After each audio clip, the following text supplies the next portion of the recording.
Ladies and gentlemen, welcome into the No Laying Up podcast. My name is Randy. I am joined today by Jordan Perez and Cody McBride. We are going to put a wrap on the 2025 LPGA season. It's finally here. It's a long season. You know, it starts in January. It ends officially in late November, and then we just had the Grant Thornton Invitational last weekend. But God, what a season it was. Why don't I introduce my compatriots? That's always a good place to start. Cody, what's going on today? How are you? Where in the world are you? Calling it from the home studio, buddy. Excited to be here. December golf. Go LC. Pumped. I don't know if does that count as an official, a non-official? I don't know, but LC got paid in December, and that's what I'm talking about. Yeah, that money's official. Totes. Yeah, congrats to LC. She teamed up with Andrew Novak to win the Grant Thornton. Also joining us, Jordan Perez. Jordan, we were just talking. You were in Tampa last week for that epic Thursday night football game. I imagine you might be back home in Jacksonville now, but how are you and where are you? Gentlemen, calling in from the home stud. Very excited to be here. Thrilled to put a bow on this LPGA season, just like I need to with all of my Christmas shopping because admittedly it is all very last minute and I hope my gifts arrive on time. You just reminded me how little shopping I've done yet, and I had that like wave of anxiety rush over me. So Sorry. I appreciate that. For anybody listening, I hope you're well ahead of the shopping game, but I have my work cut out for me. I got to get on that the next few days. But that's a different story. As I mentioned, we're going to put a wrap on the LPGA season. We're going to discuss what I think are the biggest stories coming out of 2025, maybe land on a consensus, like what was the story of 2025. We'll go through that.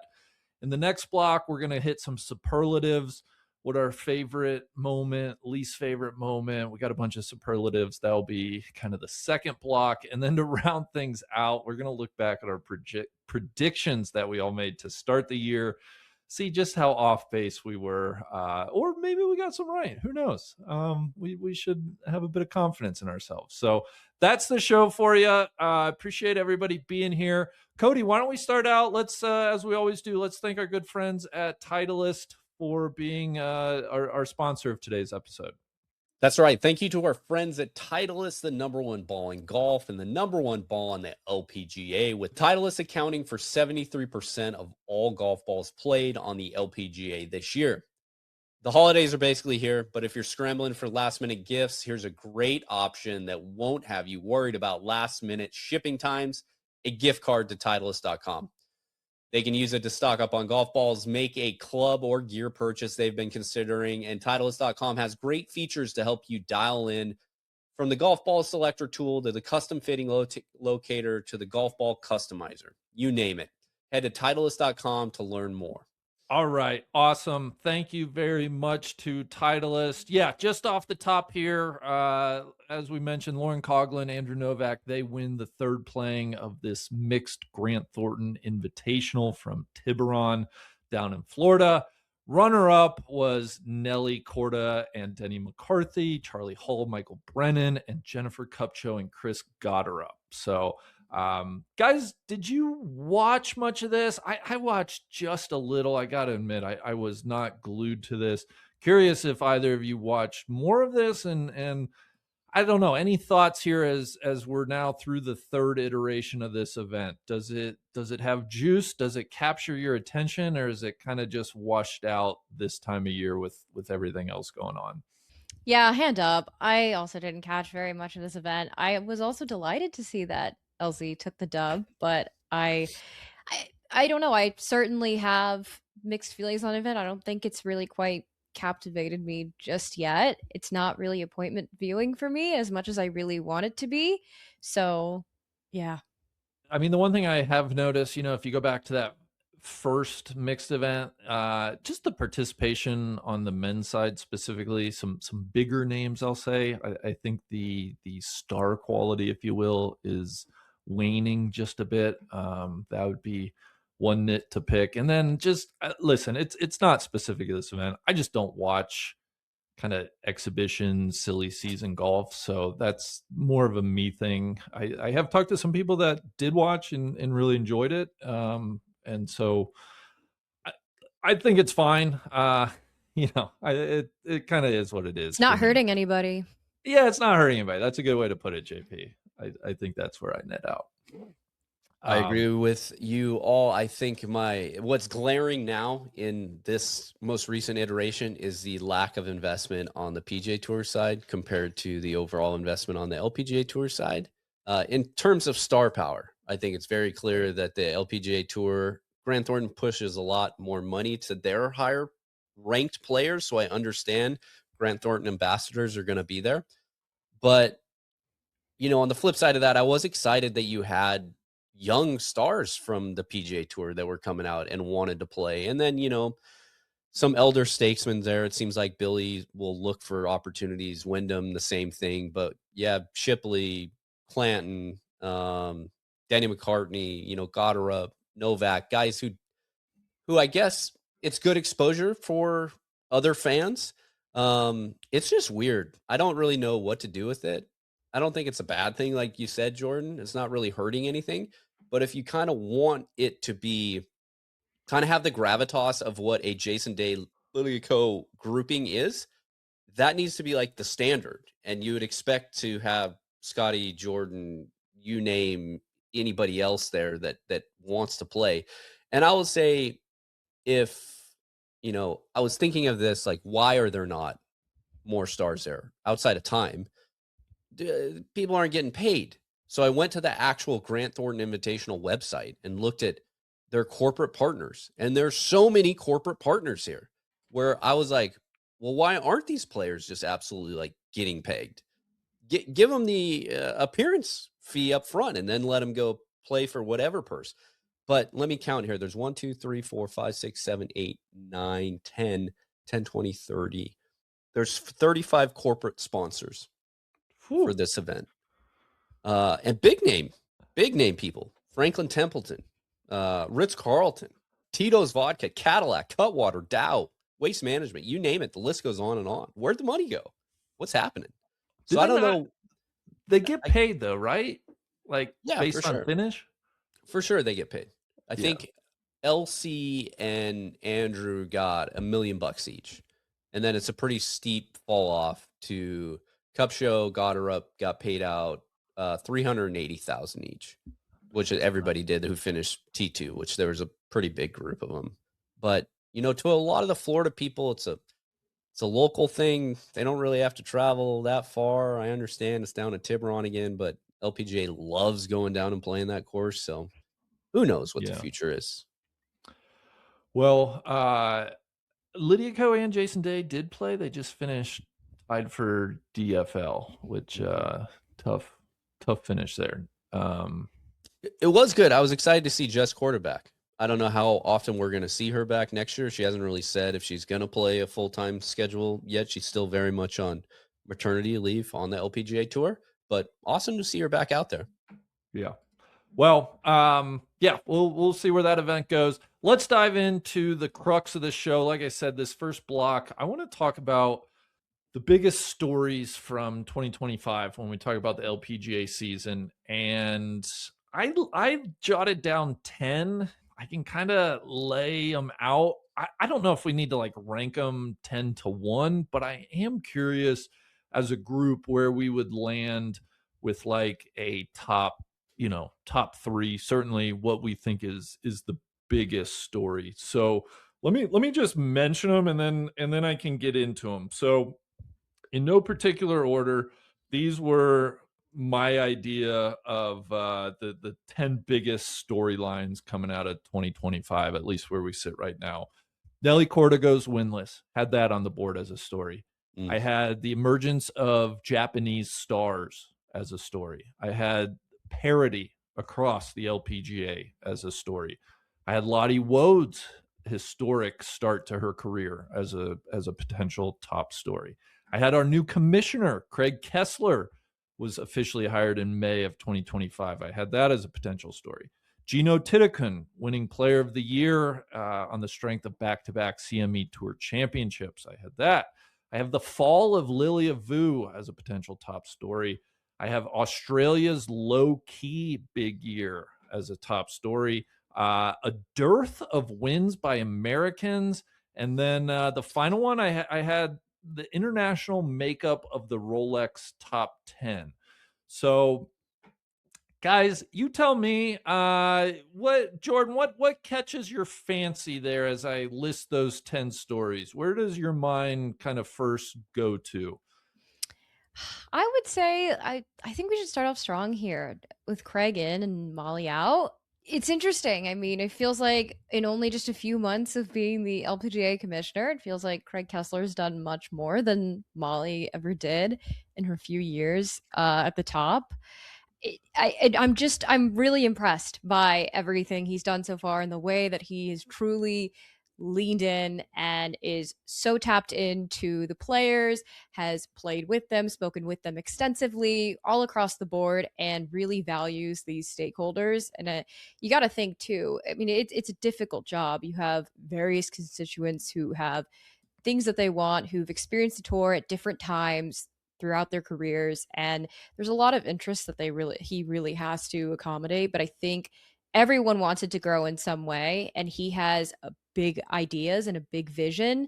But I really like that he has also asked for the cooperation of the players, which I think is so key and probably takes a lot of weight off him, honestly. But I think, between the broadcast changes, no more tape delays, I'm so excited.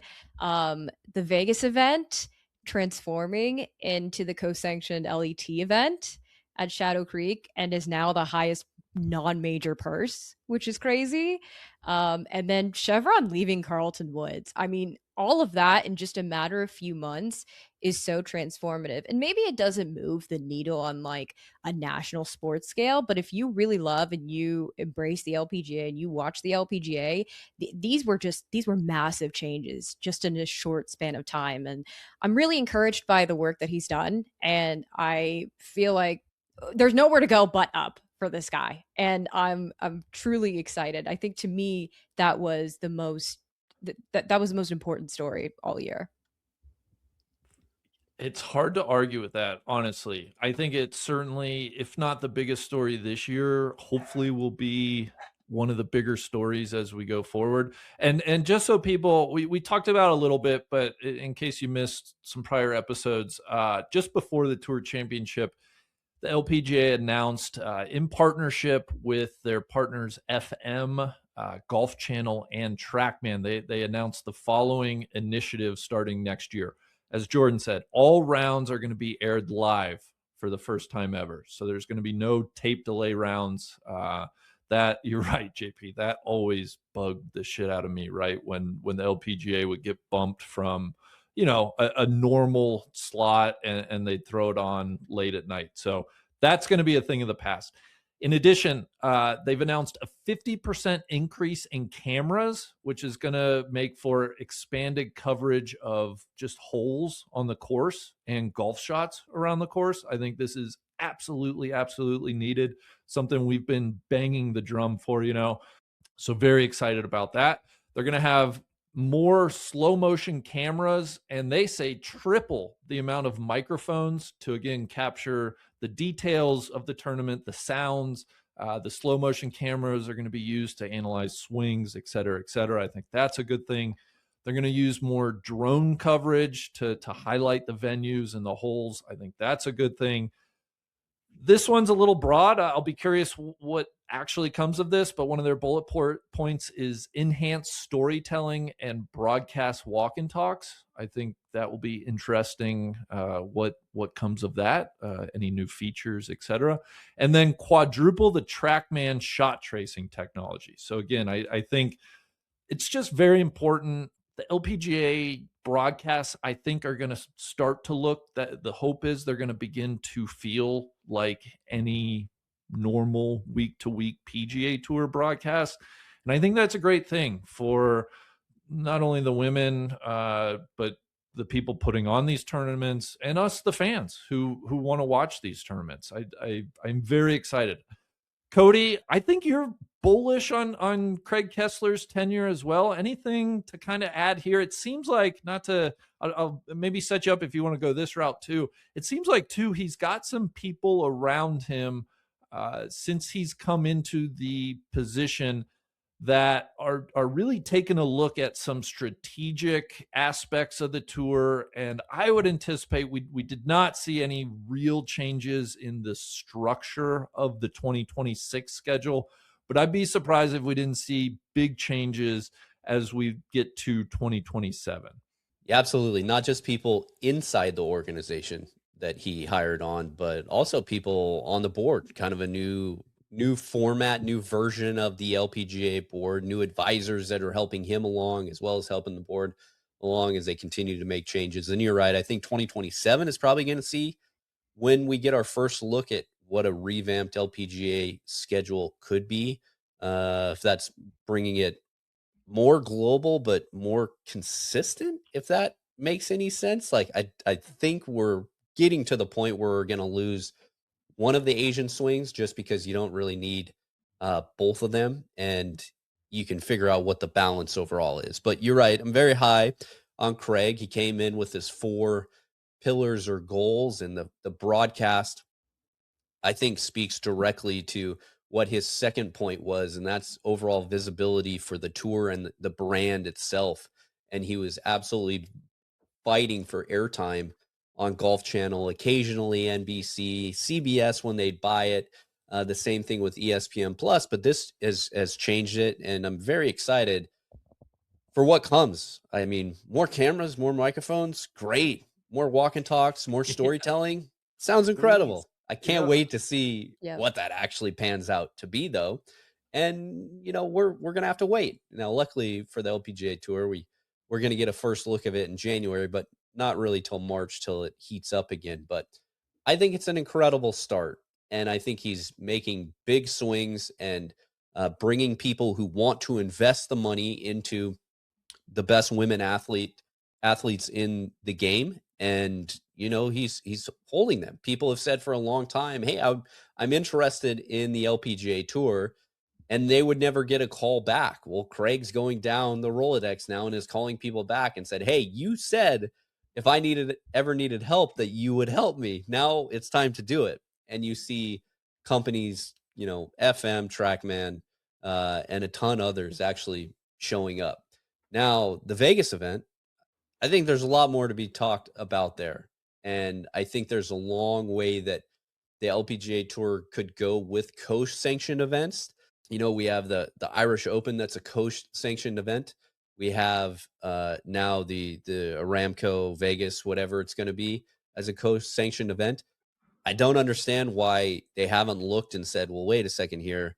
Like, the Australian Open should be a co-sanctioned event, being that it's back in its March timeframe there, and trying to make it so both tours are working together to where you see, the incredible athletes that play on both sides of it, giving some LET players a chance to come over, because that's where Maya came from. That's where Lynn came from. They had to make their points via LET to jump over, and I don't know. I'm just very excited about it. Yeah, I think in my ideal world, the January Tournament of Champions event would kind of just go away. And if we could, start the year down in the Sand Belt somewhere in Australia, right, in January, and then roll that, I'd be fine rolling that into a broader Asian swing, right? February, March. You have the event in Singapore, which is very well regarded, and then come back stateside sometime April-ish, and I think the schedule would make a lot more sense. I almost think they could be set up to do an inverse West Coast swing, which I don't know if they will actually do, but I think it'd be fun to almost end the season out West, which goes against, their Pelican, the Annika and in the Tampa area, and then the Naples Tour Championship. So I think that's wishful thinking on my part, but I will be curious what Craig and the other powers that be, once they can kind of get their hands on and start to mold the schedule, how it will look in 2027. So JP, good pick there. I think definitely the new commissioner and the new initiatives that we know about so far, certainly one of the bigger stories coming out of 2025. Cody, could I have you pick a story here that you think is among the top stories? Yeah, I think we'll go to the very top, right? Nelly, probably not the year that we thought was going to happen. Spoiler, definitely not the year the three of us thought she was going to have, as we'll get to in our predictions. But yeah, I mean, I don't know, Big. It's just a lot of golf, not a lot of like great golf. Pretty consistent though, still. Just never really had a week where it was her week. It was weird. I don't really know how else to say, because it's not like, if you look at the stats and everything, it's not really like she really played that poorly. Just didn't line up. She just didn't win. And that's both shocking and disappointing. And maybe that's just golf. I totally agree with you though. Like, especially when you take into account one of our other, big stories, the parity that was happening on the LPGA Tour, right? The amount of different winners we had. For Nelly Korda to not be in that mix it's shocking. So she won the whole season now, 2025. She does not win. Obviously, it's coming off the heels of 2024, where she won 7 times. To Cody's point, she did finish top 3 7 times this year. Nelly did. And I think she was like second in strokes gained for the year. So she played good golf, very good golf even. And she was in the mix a lot and just couldn't get over the hump. But I definitely think that's one of the big stories of 2025. I think that's a good poll. Did either one of you feel like all of this like Nelly hysteria over her not winning started feeling like an existential crisis at some point?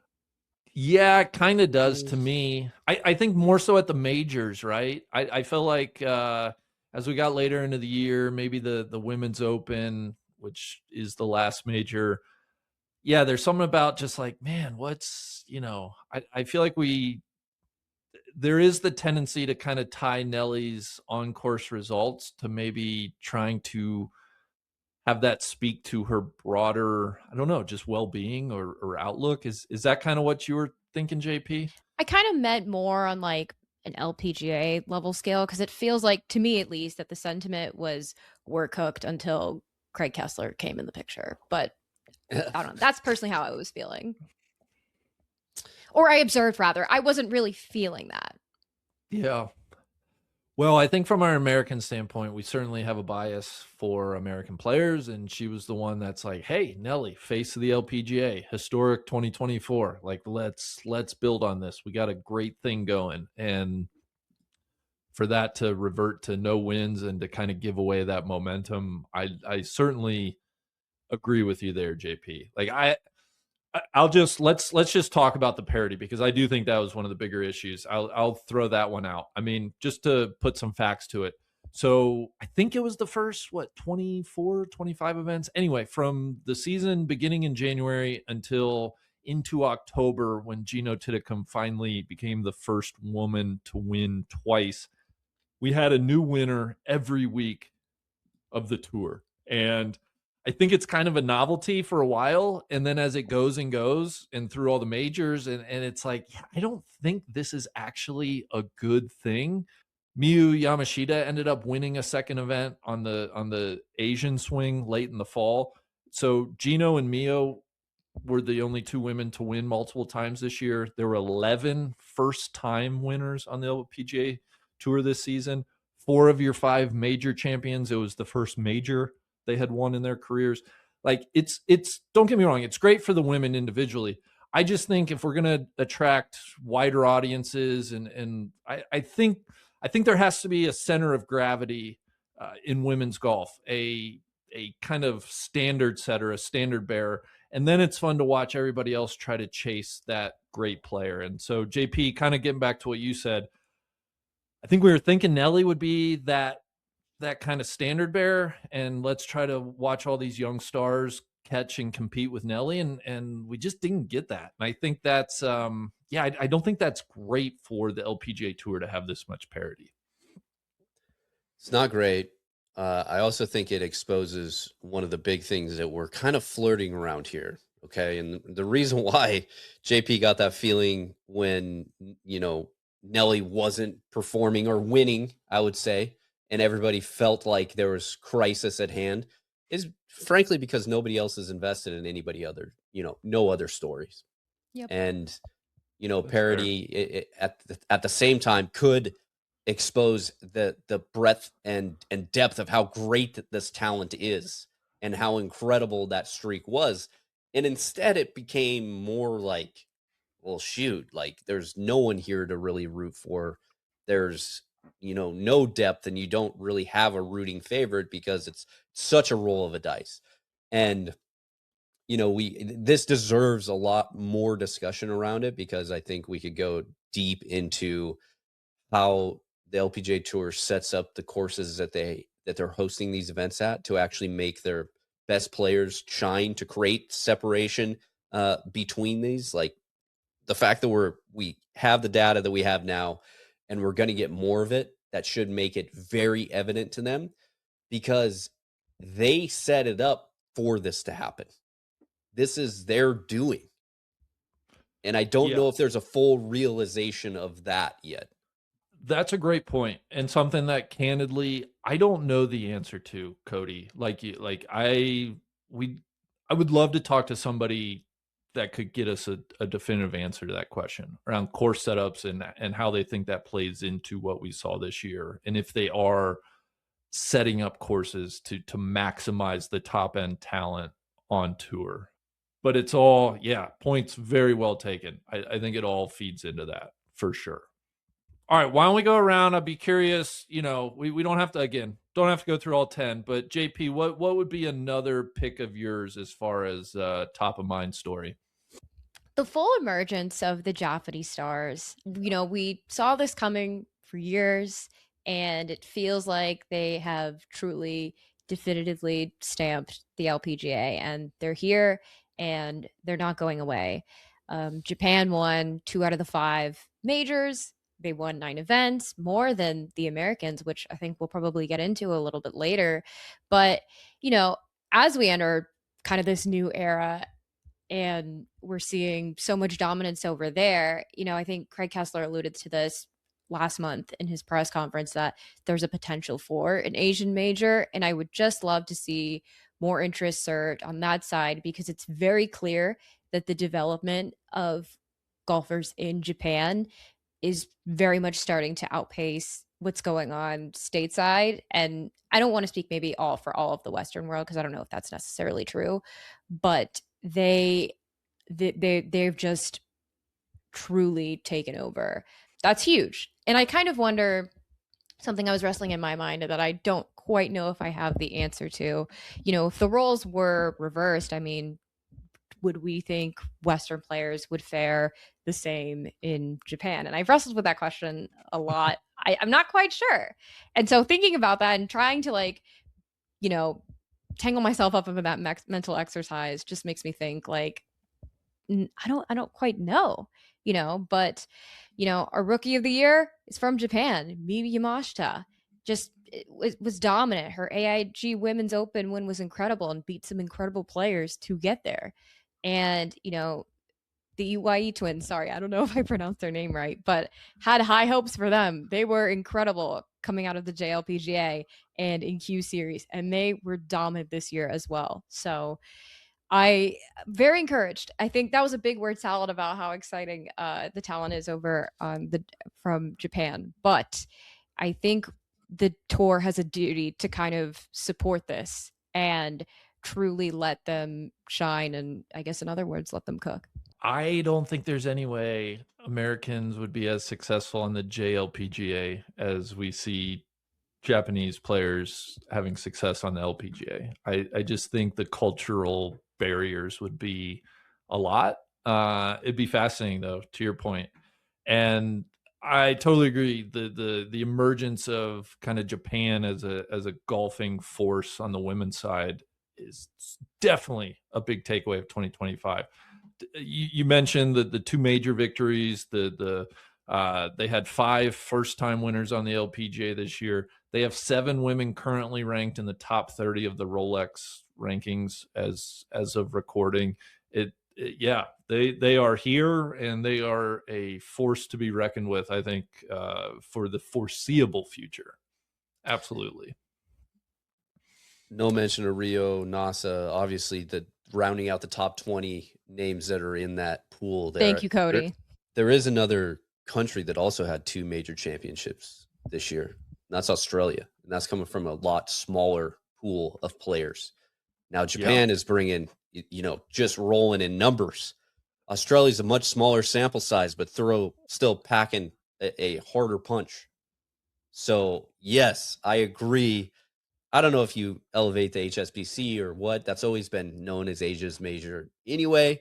Maybe there's some more funding that goes in there, or actual recognition of it being some form of major championship. But I agree. I just think that as we look at access to courses and money and everything, like, we have to embrace the global nature of the LPGA Tour. This is exactly what the men are fighting for. They're trying to expand their reach and everything, and it is a gift to the LPGA Tour that for some reason is not really captured, I think, the way that a lot of people expect them to be able to do it. And I know there's time zones and broadcast schedules and everything else that are issues before you even get to languages and things like that. But it is possible. And I think the LPGA Tour is in a great spot to throw as many ideas as they possibly can at the wall to see what sticks. Yeah, you mentioned Australia. They won 2 majors. That was kind of why, they low key had a nice year for Australia. And you throw on top of that, they won the International Crown, the team event on the calendar this year. It was a good year for Australia. Now they're not as deep, right? It's Minjee, it's Hannah Green, it's Grace Kim, Steph Kiriakou, I think, is ranked 40th in the Rolex rankings, and then it's a pretty big drop off to the rest of Australia women's golf. I think we all thought Gabby Ruffles would kind of be a top 50 player, but she had a disappointing season this year. Yeah, if Australia, man, if they could produce a few more young, talented players, they saw success in 2025 for sure. Cody, I think what kind of plays in, and Jordan as well, to all of this was, we're 3 Americans. We obviously have whatever biases we have, right? Naturally, or, I think we try to keep an open mind, but I do think it's a bit of a problem. This shocked me, and I don't even think I realized this until prepping for our episode today. Let me just ask you guys, how many different American women won LPGA events in 2025? Do you guys know off the top of your head? 4. Counting official. Yeah, official, I guess. So I'm not counting LC at the Grant Thornton. Okay. I believe 4. Ooh. It was only 3.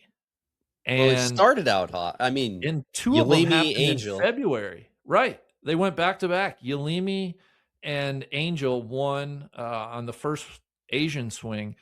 So from March through the end of the year, March through November, only Jennifer Kupcho, she won the ShopRite in June. She was the only American player to win a tournament on the LPGA this season. And I just think that's a little bit of, at least stateside, right? That just doesn't help promote a ton of interest, maybe. It's just a higher barrier.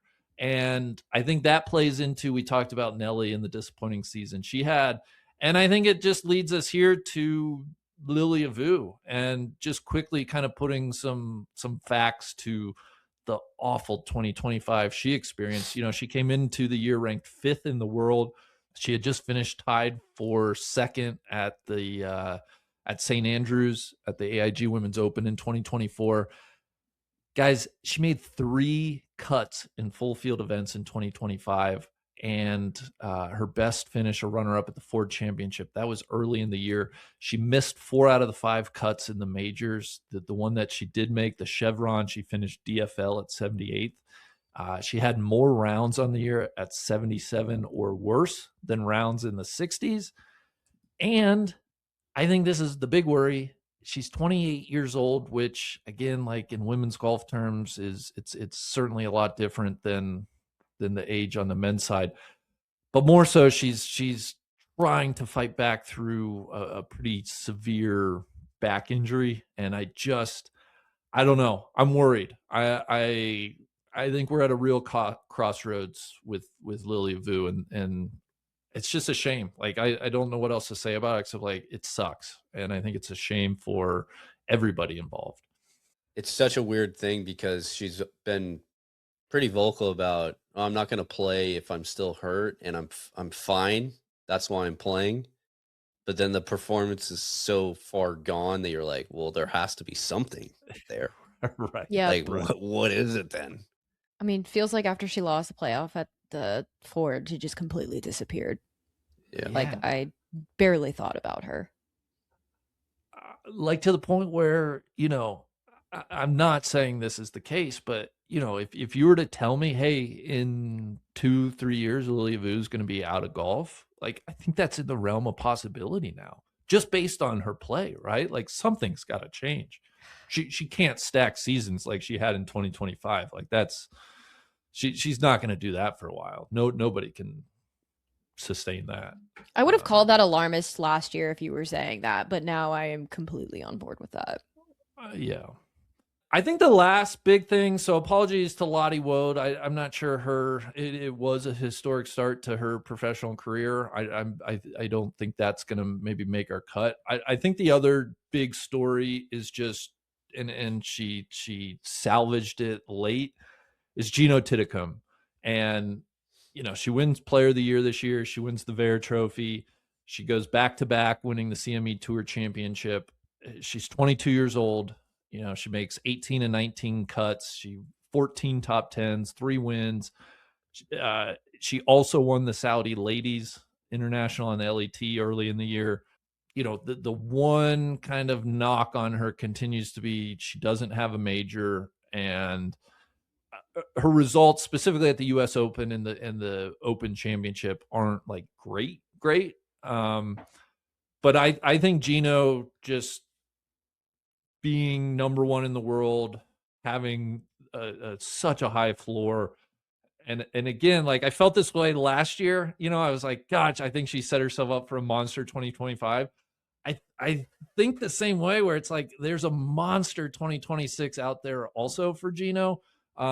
It's just going to be whether she really wins enough, or if it's just more top 10s and she just has herself in contention a lot. But I think Jeeno and the performance she put together all year would kind of be the last storyline that I would put forth as belonging among the top stories. So that's hold on, Big. What? If you disagree, tell me. No disagreement on my end. Agree with you. She should have won the Evian. Yes. Choked it away. Ooh, the C word, really? For sure. Completely. I mean, Grace. If Grace doesn't hit miraculous the chip shots, but right. She should have never been in that situation in the first place. That's fair. But guys, if she won, honestly, I think we'd be having an entirely different conversation because we'd just be like, she won the Evian. Like, is she really a killer? That would be the conversation. I mean, Jordan, I think come there's on. Truth to that too. Yes, but I think we've learned a lot from the Evian in the last 2 years. Yeah. The Evian, we're all super high on the Evian now. Evian kind of balls. Yeah, kind of. Because it sets itself up for these crazy finishes that you have where we know Jeeno just couldn't pull it together and Grace comes storming out of nowhere. It was just wild. Yeah. I think the other thing is that I don't know how Jeeno needs to get really, really comfortable continuing to answer the questions about majors. And she still, I think, is in the mode where she's like, can brush it off and think that that's going to make it go away. It's not going to go away. It's just mounting now. And I think that it doesn't matter how many wins that you have. And she did win a lot more than you think just because of some LET wins and things like that. But I think that she has such a vacancy in her overall schedule, in her resume, that I am like, I'm sitting here trying to talk my way through this without sounding like Sully, because I think that he turns into like the Jeeno hater. But like, that's kind of where I'm at now. Is how many times can we give somebody an award just for like, doing one better than everyone else on a tour? She set Well, the all single season scoring record. No one does that easily. on these easy ass LPGA setups, I think, Jordan, that's the yeah. problem. I think we have to practice maybe a tad bit more patience here. She's still doing some generational stuff. She is. I think that's what makes her fascinating. She's so good. That's right. We're yes, Jordan, we agree with you. I think she's all of this, right? I think she's generational. I think she's amazing. I think she's one of the best talents we've seen in women's golf in years and years. And also, Cody, to your point, she has a gaping hole on her resume thus far. And 22 years old, listen, that's young, but we've seen other young superstars on the LPGA Tour. It's not that young where we shouldn't just brush aside her major performances. So I think that's what makes her so fascinating. It's really a Rorschach test of, like, I think you can look at Jeeno and you can see whatever you want to see. To me, that makes her very interesting. I agree with you, Big. I think she's way more interesting without a major than she will be with one. I'm not here to fade Jeeno, though. I'm not here to fade her. That's a great take. Think so? Yeah. It's like just one major. I agree with you. She needs like a lot of majors to flip that paradigm. I mean, is Charlie more interesting without one than she is now? Arguably, low key, I think maybe. Yeah. Really? Well, just like all the near misses, always, kind of always the bridesmaid, never the bride. I do think there's some, because we're still thinking about it. We don't have an answer for this. None of it adds up. True. No, okay. I hear you guys there. I think, when we talk about Jeeno results, lack of results, the age immediately gets thrown out there. We just spent a good portion of this podcast already talking about Japan. And then we talked about like the lack of winners on the US side and like where are all the US players, because they're in college. And like there's competing paths here that are working on the global women's stage when it comes to golf. Is that we have Rio and Mew and the rest of these absolute stars coming from Japan who have played very, very, very high level amateur golf into their late teens and then turned professional and started playing JLPGA at their multiple layer system of that tour. And then when it's time to come over, they usually first get exposed due to world rankings into majors, and then they get their card or they come through Q Series. The US and really even European-based players now, that's no longer how it's set up. So Lottie is like our young star, right? Lottie's 22. Right. Yeah. And if we look at overall, like, is our career timeline shifting because of that? Are people staying on the LPGA Tour longer because they're getting to the tour longer, even, longer than they were years past?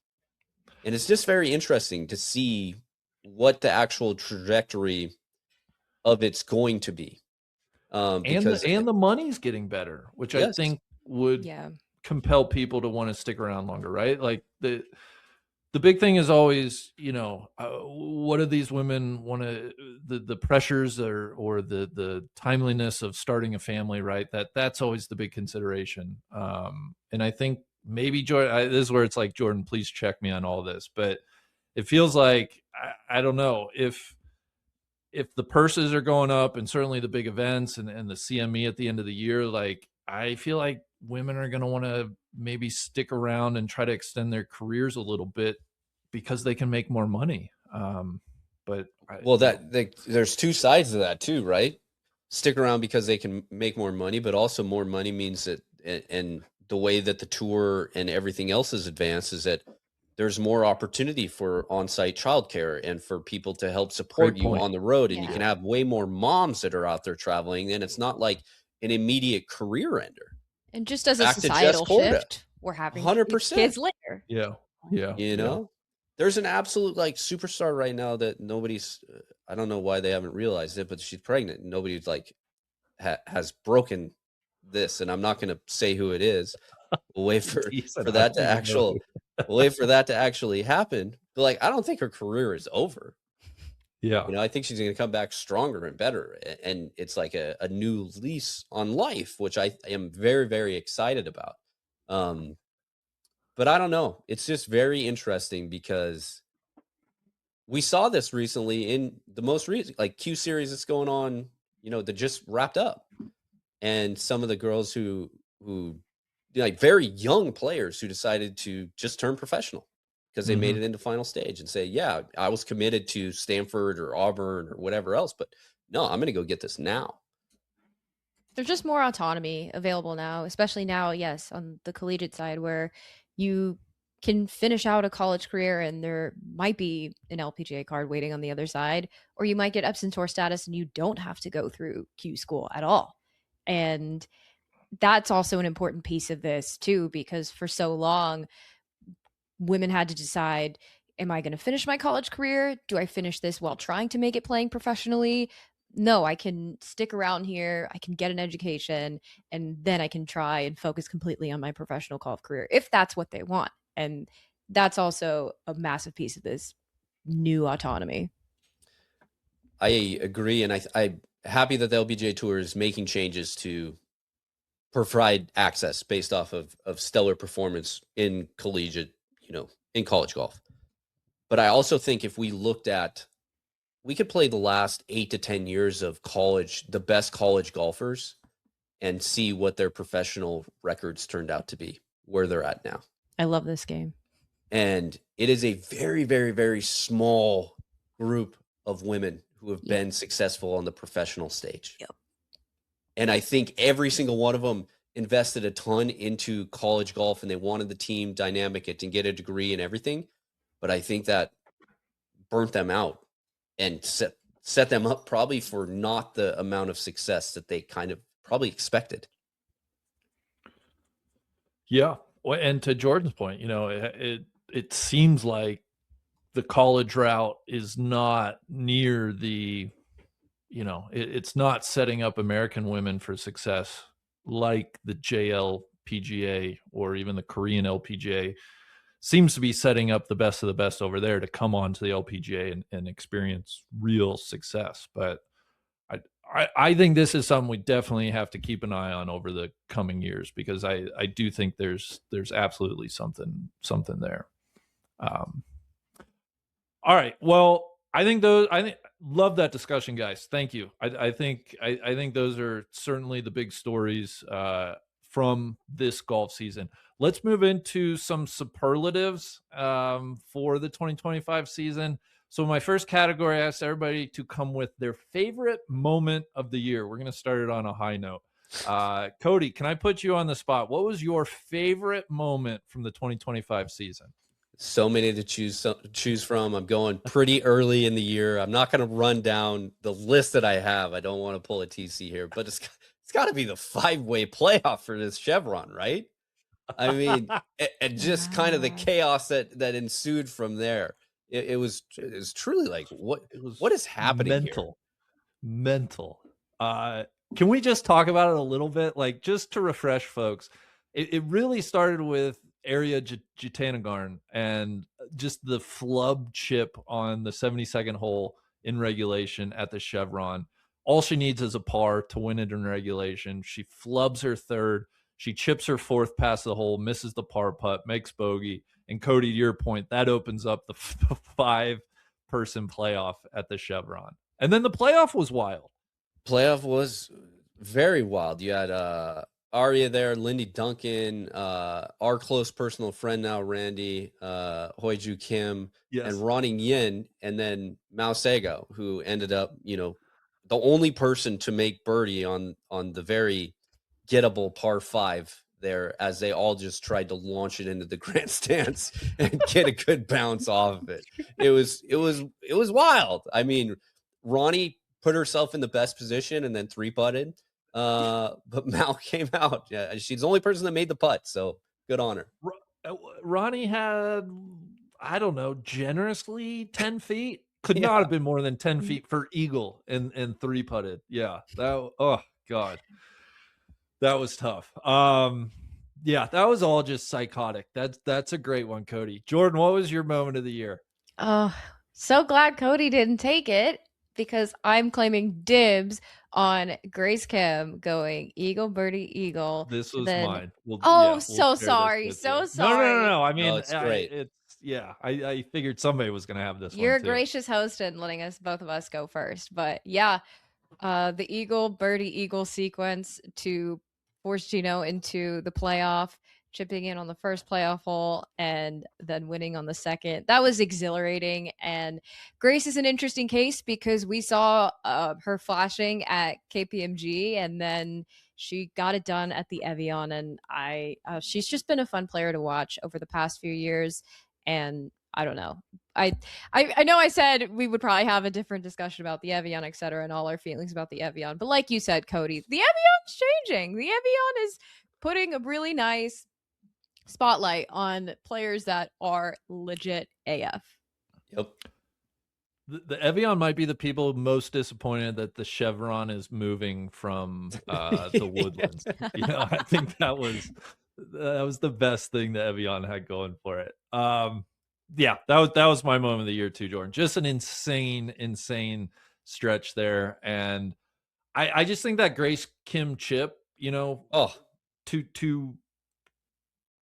what am I trying to say? To stay alive in a playoff at a major, like that is one of the most unbelievable shots given the circumstances in all of my golf viewing life. Like that's right up there with like Larry Mize chipping. Any huge shot from any big tournament, Grace Kim's chip deserves to be alongside of it. Just crazy. Big, I had a couple other honorable mentions now since we've cleared off of it. Okay, yeah. I think these are all pretty close to our hearts and NLU as a whole, but Madeline and LC battling in Vegas, straight match play, mano-a-mano, like, great. Yeah. Oh my goodness, like what we could have never dreamed that would have ever happened. Our kids are fighting. Yeah, exactly. And then like just the caddy dynamic and like hearing the mics were hot and hearing like everything that Shane was saying, and I was like, oh my goodness, I'm rooting for Madeline. LC, don't like I didn't know what I wanted the result to be. I just wanted it to be over. Maya, coming from Maya had a horrible year. I don't know how she won a major championship. I don't know how she won at Erin Hills. But like her and the caddy going back and forth and how high they were, and then like 2 weeks later Maya fires him. I'm sorry, Jeff. Yeah, but it's not funny. Like, yeah, I'm sorry, but that was Maya winning, obviously up there. And then I'm going to get to our second one. Your next category that you said you wanted us to introduce, the least favorite moment of the year. Yeah. Now, we were so far ahead of this. So this is one of my favorite and also my least favorite. We're so far ahead of this that who in their right mind thought that it would be a good idea to host a major championship in North Texas at the end of June? It was my favorite because we were so far ahead of it than anyone else. It was my least favorite because I was on site. That's the KPMG Women's Open. Congratulations to Minji. But what an absolutely miserable week. I took my girls out there with me for 2 days. I had them on property. And we could not be outside for more than like an hour before they're like, Daddy, can we just please get more ice cream or something? It's just so hot. It was bad. Oh God. Yeah, the conditions, the scoring was so hard that I was like, oh, this could be sick. But even by the end, I was like, no, this is just a horrible setting for a major. Like this does not feel like a major. It does not look like a major. Good call there. Jordan, I'm going to go next just because literally I had for my least favorite moment. This is going to contradict Cody's. I had the mess at Chevron on the 18th in the playoff as I do like how just messy it was, right? I feel like I'm contradicting my own self here a little bit, but specifically Ronnie missing Yeah, it that was tough. eagle putt on the first playoff hole, because I was so jacked for her to win another major. That 3-wood she hit in was so good. To blow the putt like 7 feet past, miss the cut. I was like, oh my God, what a deflating finish that was to the tournament. So I'll quickly kind of add that the Chevron was my least favorite. JP, what was your least favorite moment of the year? This is one's kind of simple, but I'm still mourning the loss of a regular season match play event. Even though I am excited for the co-sanctioned LET event in Vegas, I still can't help but wish there was some way to incorporate a regular season match play event, and I hope there will be at some point. Yeah. Yeah. Honorable mention. I wrote this one down. A don't call me a retired golfer almost winning the Dow with their partner. I was like, first of all, I probably shouldn't have been watching that tournament. No offense to the great people at the Dow, but just, not an event that jumps off the calendar at me. And then when it was started to get close towards the end, and then they went to a playoff, I was like, oh man, like what is going on? And those points are carrying her so far. Lexi's more than likely going to make the Solheim Cup on points. She doesn't need that many, additional high finishes. That's how much the Dow, even though it's like worth a little bit less, is carrying her on. Yeah. Well, and yeah, it's just not a great year for American women either. No. She's, to your point, she's, all right. Moving on. Next category. I have favorite first time winner. I'm curious because, like I said, there were 11 this year. I'm wondering if we all maybe picked the same one. I don't think we did. Maybe I'll start. I haven't started a category yet. I chose Miyu Yamashita. She won for the first time at the AIG Women's Open. I honestly, Cody and we talked about it a lot on our shows that week, but just to kind of refresh people's memory, she and Rio, I get confused if it was Rio or Mao. I think it was her and Rio kind of separated themselves through 2 rounds at Porthcawl. And then in round 3, with conditions, it started to really get close again. It was a fabulous tournament. But on her 17th hole in that 3rd round, Miyu made just a long, 40-foot par saver, which Cody and I both flagged as man, if she wins that tournament, we have to remember this putt that she just made. The flag stick was in it, banged off the flag stick, went in the hole. That was just a monster putt. And then her down the stretch on Sunday, she had a couple more just unbelievable par saves. I thought it was just a gutsy performance, and really my first experience with her, getting to watch her in a pressure-packed situation like that. I just came away from that week so impressed with Miyu. I love the duel with Charlie Hall there. She stared her down in Charlie's backyard. So Miyu is my pick for favorite first-time winner on the strength of that AIG performance. And that's where I'm like, gosh, are we all going to pick that? But curious where you guys went. Cody, what did you have for this one? It's hard. I think we're so invested in that week, Big, that it's difficult for us to look hugely past it. biased, of course. Of course. I also think that she's such a good ball striker and just puts the lights out of it. And she's super swaggy, man. I've never seen New Balance look as good as it does on Miyu. Her kit that she has, it's awesome. She always has such a big smile. And then as soon as she goes to tee her ball up and get ready to play that hole, she's so locked in that you're like, whoa, she means business. It makes sense. All of her success she had in Japan, early call on her for Rookie of the Year. Of course that was going to happen. She's going to have just an incredible career. And I think the fact that we got to see her up close and personal, and her dealing with the nerves with everybody on that property literally trying to pull Charlie along was just so cool to see. What do you got, JP? This is an easy answer for me. It's Lottie, which maybe feels a little bit predictable, but I think Lottie bouncing back after a kind of a disappointing. I don't think it was an overall disappointing performance whatsoever, but a disappointing Saturday, a final round at Anmois was tremendous. And I think when she won the Irish Open, people were kind of like, "Yeah, okay, yeah, go Lottie." And then when she won the Scottish, people were like, "Oh, she won by 3 shots. This girl can play."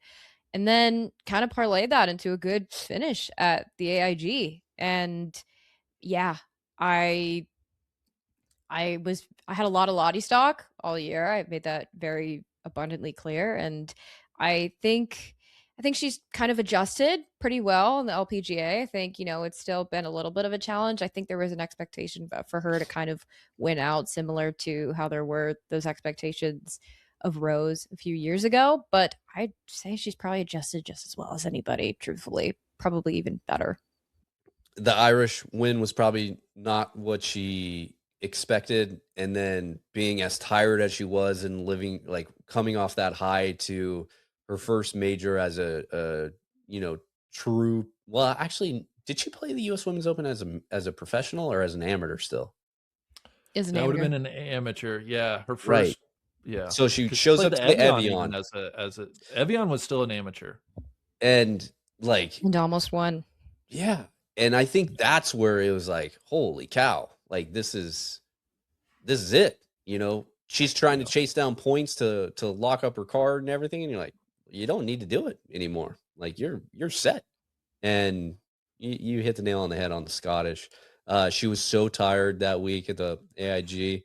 We got to spend some time around her, and you're just like, man, I wish we could give her something to like freshen her step up a little bit. And it was like everything was just so much media attention and coming right at her. It was just like, oh my goodness, like Lottie's either gonna beat everybody here by 10 or she's gonna miss the cut. And finishing top 10 there is like it truly incredible because the spotlight was on her so much. I mean, more than really Charlie, because Charlie hadn't really been playing that well up to that point. Yeah. That's kind of goes with what I just wanted to say about Lottie is what I love most about Lottie is on the course. I love how she wears her emotions outwardly on her sleeve. I love, she is one of the few women that like really like when things aren't going that well for her, like she's pissed, Yeah. like I like that. Show me that you're pissed. Show me it matters a lot to you, right? I think she's got a ton of compete, and I think it means a lot to her, and I think she's a ton of fun to watch. So JP, I'm glad you picked Lottie. That's Thank you. very deserving there. On the flip side, a little bit on the flip side, most disappointing season. JP, we'll start with you. Who did you have for most disappointing season?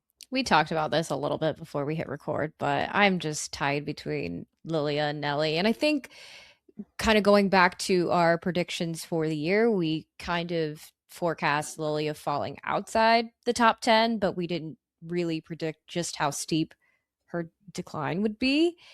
But Nelly is the bigger surprise more than anything. I think it's, for how well she did play, I mean, statistically, she's kind of right up there with Jeeno, to be honest with you. For how well she did play, it's a bit of a head scratcher that there wasn't a win that came out of any of them. But yeah, just remains a head scratcher, and just disappointing, guys. Just truly disappointing. Yeah, no, that's fair. I totally agree with you. Cody, who did you have for most disappointing season? I echo everything that she said. There's another American that I'll throw on there just because, she's always seems to just be there, and she finally broke through a couple years ago and got that win, but that's Megan Kang. Just kind of going through a little bit of a funk, and somebody who you're definitely looking at for next year as we get ready for Solheim Cup, that hopefully she finds form again and starts competing and consistently just stacking up those top 10 finishes. Yeah. I had Obviously Nelly, Lilia, very, very deserving for different reasons. I was thinking those two, but I settled on somebody that I've mentioned on a few pods throughout the year, but has just totally lost her game, and that's Yuka Sasso, the two-time U.S. Women's Open champion. Just has had a disastrous 2025. She only made 5 cuts, no top 10s. She did not have a round in the 60s since her first round at the Ford Championship in March. So she's gone months now without a competitive round in the 60s. Just seems completely, completely lost. I don't know if I fear it might be like the driver yips, which seems like the worst thing that could happen. But somebody to keep an eye on. She definitely has to right the ship. I hope she rights the ship. But yeah, Yuka Sasso, hugely, hugely disappointing season to me. All right, we can move quickly here if we want, but just curious, the next superlative, the best tournament non-major division. And you could take this from like you love the leaderboard, you love the winner, you just love the atmosphere. Very curious what you guys have here. Cody, if you don't mind, I'll start with you. What was the best 2025 tournament non-major division? I get fired up for this event. I think they had a perfect, you could not say a better champion this year, but that's the Canadian Women's Open. The fact that Brooke continues to ball out when it seems like all the pressure in the world is on her shoulders that week. Part-time tournament host, part-time, the only thing really for LPGA Tour in Canada going on, and she still can go out and, beats Minji by 1 the year that Minji's had. It's just incredible. They do such a good job branding everything about it. It's awesome. Yeah, that's a great pick. Very well run tournament. One, I think I know we would love to just see someday in person. JP, what did you have your favorite tournament non-major?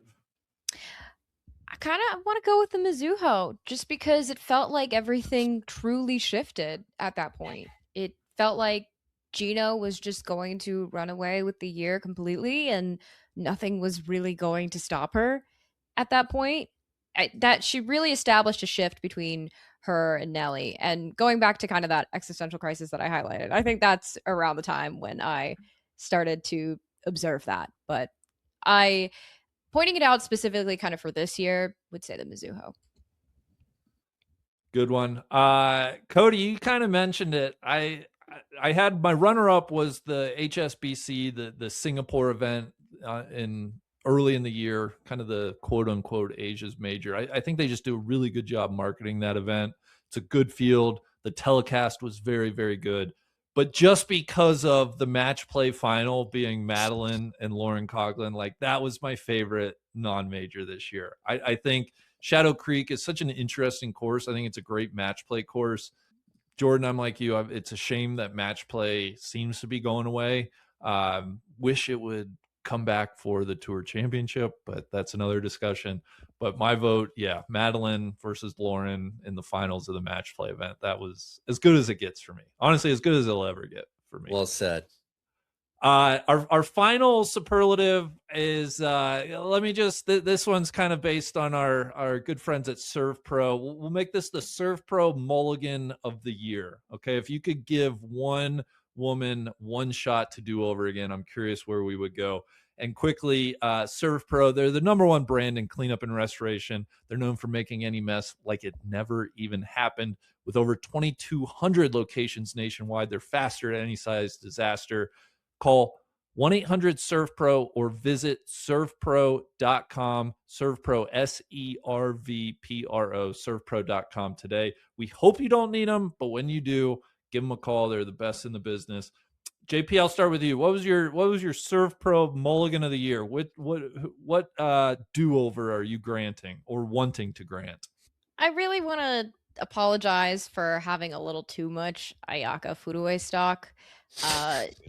Not a bad year by any means. There was a pretty steady decline, but really just not the year that we were looking for from her. Wait, are you giving a mulligan to yourself or to Ayaka? Well, that I'm giving a mulligan, both of us, essentially. Just was a non-factor in the majors. I said, and we'll probably get into this, that she would win the U.S. Women's Open. Horrible pick on my part. I'm sorry, guys. I'd like to do that one over. If I told you last year when we were recording, hey, 5 Japanese women are going to win on the LPGA Tour, you know, what kind of odds could I have gotten that Ayaka would not be one of those? Right. I feel like JP would have lost a lot of money. Cody, what's your mulligan this year? I think just being caught up completely riding the high of Nelly and expecting that that's just going to continue to turn over year after year. And not only that, but like we're going to compound on it. Like, what are we doing, man? Like, just slow your roll a little bit. So I apologize for getting way over my skis on that. It's really brave, Cody. Another one where it's like, man, I'm right there with you. I don't think we were wrong. Like we ended up being wrong, but I think the process was right. I don't feel bad about how we arrived there, Cody. I wouldn't beat yourself up too much. My mulligan, I took this more as like, if I was Jeeno, I'd be like, Grace, you have to hit that chip shot again. There's like, I think Grace could have, I don't know what, at least 100 balls. She probably hits that again if she has 500 balls. I'm curious, like, how many more attempts it would take her to hit that little chip in for birdie on the playoff hole at the Evian. That came to mind. And then I know I mentioned it, but Ronnie's eagle putt on the playoff at Chevron. Like, it's a fast putt, Ronnie. We just got to cozy that one up at worst. So those were my 2 individual mulligans that I wish I could grant to players. So selfless, giving them out to the players. I know. Well, because all right. So I was going to say, speaking of ServPro mulligans, let's get into our predictions here to kind of end the episode. It's always fun thank you to ServPro, of course. Yeah, we appreciate that. Of course. ServPro.com, 1-800-ServPro. Guys, our major winner predictions. Let's just dive in here. The Chevron, Cody and JP. Cody, you had Nelly. JP, you had LC. I had Jeeno. Of course, Mal Saigo won it, so none of us got that. U.S. Women's Open, none of us had Maya. I had Yuka Sasso. That was terrible. Cody had Jeeno. JP was on her Ayaka Foodaway bandwagon there. The KPMG, though, I wanted to say, TC and I both had Minji Lee winning the KPMG at the beginning of the year. So, yeah, credit to us. Blind squirrels find a nut. Cody had Lydia. JP, you had Nelly. We all kind of had Lydia, Nelly, Jeeno in some form or fashion throughout the year. The Evian, I had Ling Grant. Cody, you had Lauren Coughlin. JP, you had Minji Lee. Of course, it was Grace Kim there. And then at the AIG, you guys both had Charlie Hall. Great pick. She finished tied for second. And I had Nelly. Of course, it was Miyu Yamashita that won the AIG. So we didn't do that well in our major predictions. Our player of the year predictions, JP and Cody, you guys both went with Nelly. I went with Jeeno. I'm going to have to pat myself on the back for that one. Feel free to jump in and congratulate me. Let's go. I thought this was an interesting category. I kind of asked you guys to name a first-time winner who we thought would be a first-time winner in 2025. Cody, Miyu Yamashita, fly the banner. You nailed that one. JP, you had Miyu Yamashita, fly the banner. I will give JP credit. She gave us some other names. Natasha Un, who did not win, but I love the aggressive play there. Ingrid Lindblad, who did win, JP. You identified a second one. Congratulations. And you also had thrown out Gabby Ruffles. Gabby did not have a good year, but I appreciate you sticking your neck out there. Scare money, don't make money. That's right. I had 2 that I went with. I had Ryo Takeda, which she did win early in the year, part of the Japanese contingent. And then I thought Austin Kim was going to get a win this year. I was bullish on Austin Kim, which she had a good year, but she did not win. So I missed that one. Guys, rookie of the year prediction. All 3 of us had Miyu Yamashita. Congrats to us. We took the house. We took the betting favorite, and she came through for us. I asked us to predict the next LPGA commissioner. JP and I settled on Alex Baldwin over from the Corn Ferry. Cody, you threw out Alexandra Armas, the LET commissioner. I don't think Craig Kessler, that was not a name on any of our radar. So we kind of missed that one. Another fun one here. This was fun to go back and listen to and track. I asked which players would be moving out of the top 10 at the end of the year, and then asked you to predict which players would be moving into the top 10. And so, JP, we'll start with you. You correctly identified 2 players who did in fact move out of the top 10. That is Celine Boudier and Lilia Vu. Congrats to you. You were bullish on Rose Zhang and Jin Young Ko moving in, which I'm sorry to report neither of those 2 women did in fact move into the top 10. Cody, I got to congratulate you. You had 4 women moving out of the top 10, and I believe they all did. Lilia, Celine, you had Hannah Green and Ayaka Fudaway all moving out. And then in their place, you got Minji Lee. You had Lynn Grant. Although she won, she did not move into the top 10. And then you also had Rose and Jin Young Ko, who did not. I had 3 women moving out. 2 actually did, Lilia and Celine. I had Charlie Hall. I was kind of bearish on Charlie. Charlie is still in the top 10, so I missed on that one. I had Minji Lee coming into the top 10. I had LC, who was close at times, but not as of today. And then Lynn Grant. I was all in on Lynn Grant as well. And then kind of our final big prediction piece, players to make a big leap in the Rolex rankings. And I kind of let us all define how we would define big leap. JP, I want to give you props to this. You were all over the Japanese emergence this year. You had Miyu Yamashita, even though she was ranked 13th in the world last year, you were like, she's going to have a big season. And guess what? She's ranked 4th today. That's a great call. And you also called out the EY twins specifically. You said the twins are going to have a big year, and they both did. So kudos to you, JP. And your third call was Jenny Bay, who also had a great rookie season. She made the CME. She went from 310th in the world to 87th. So I think just a full round of applause for JP on that. I'm going to go play the lottery. I did not expect to be this right. I had Austin Kim, who she went from 151st to 44th as of today. So I feel good about that. I missed, Bianca Pagdananen is somebody that I'm always going to root for, and I'm just not sure if it's going to happen for her. She went from 119th in the world. She's down to 235th in the world. So that was a mega miss on my part. And then the last name I called out, and I'm so excited about this one, is Helen Bream, who hasn't really moved much in the world ranking. She is up from 98th to 84th in the world, but she has earned her LPGA Tour card for next year through Q Series. So she's a young German, hits the shit out of the ball. She'll move very up quick now. To watch her. Yep. Yeah. And then Cody, I saved you. I don't mean to pick on you, but your 3 calls all went in the wrong direction. You had Lynn Grant, who, she did win, so kudos, but she went from 21st in the world when we recorded at the beginning of the year. She's now 28th, so a slight drop.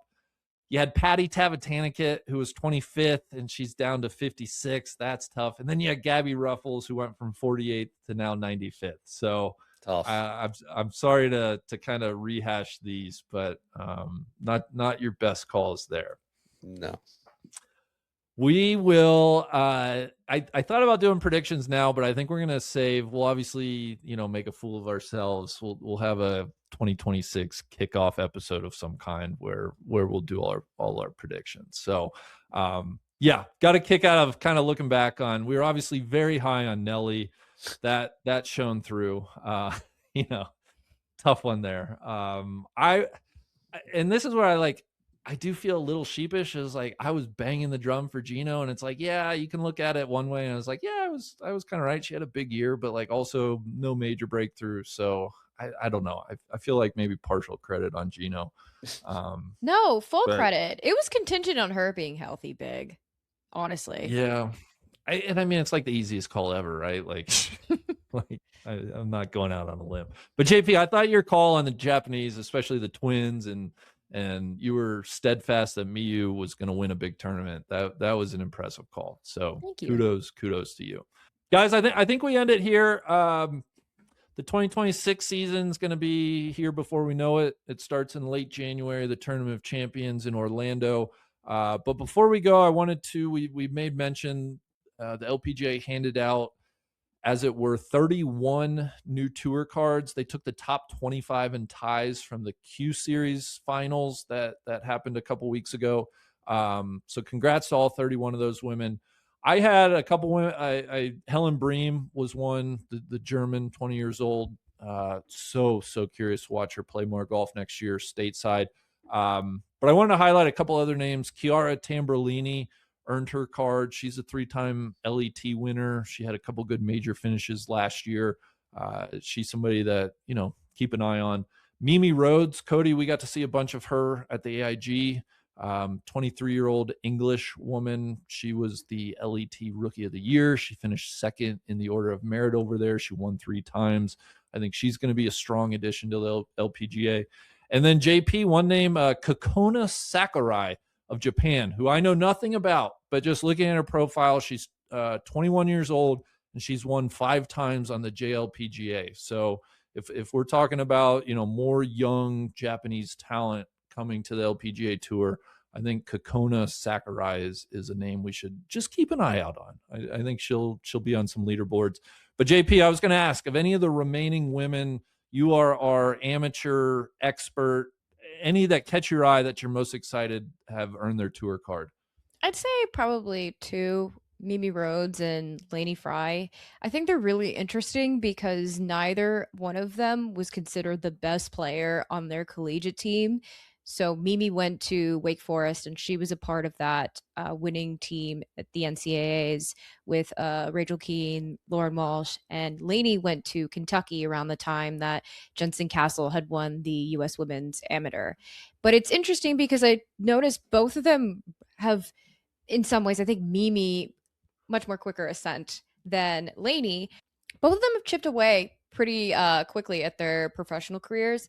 Mimi was overshadowed a lot by Rachel Keane, who was an incredible amateur in her own right. But after Mimi played in the Curtis Cup, she just kind of went on a tear in her professional career, got her LET card, won 3 times in a row, and ended up winning Rookie of the Year this year. I think she could be an interesting pick for Solheim if she can keep up the momentum and they want a little bit more young blood. I would be really excited to see that. And as far as Lainey Fry goes, Lainey's interesting because not only does she bomb the ball, she works with Ted Scott. She's been working with Ted Scott ever since she was an amateur. She was actually under consideration for the last Curtis Cup, but didn't get picked for the team. But surprisingly, probably to many, she holds some of the all-time scoring records at the University of Kentucky. But like I said, was pretty overshadowed by a lot of the Jensen Castle hype.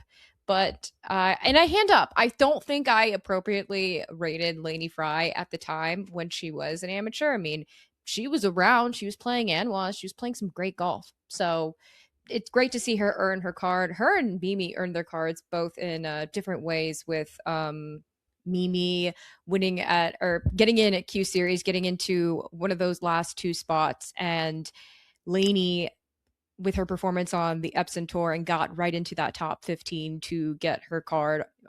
Literally came down to the wire at the Epson Tour Championship. So congrats to them both. I'm super stoked to see how they fare this year on the LPGA.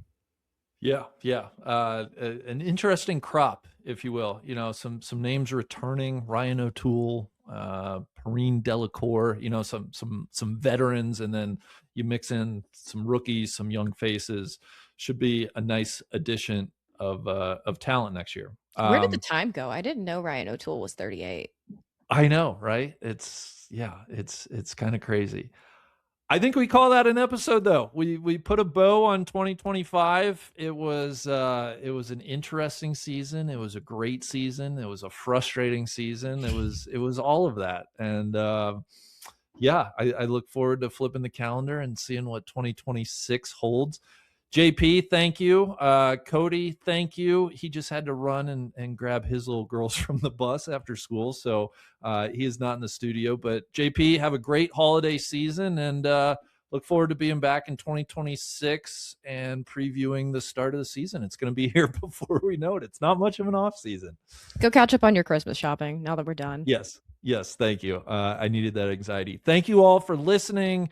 Thank you to Titleist. Thank you to ServPro. And as far as women's golf go, we will catch you guys in the new year. Cheers. Cheers.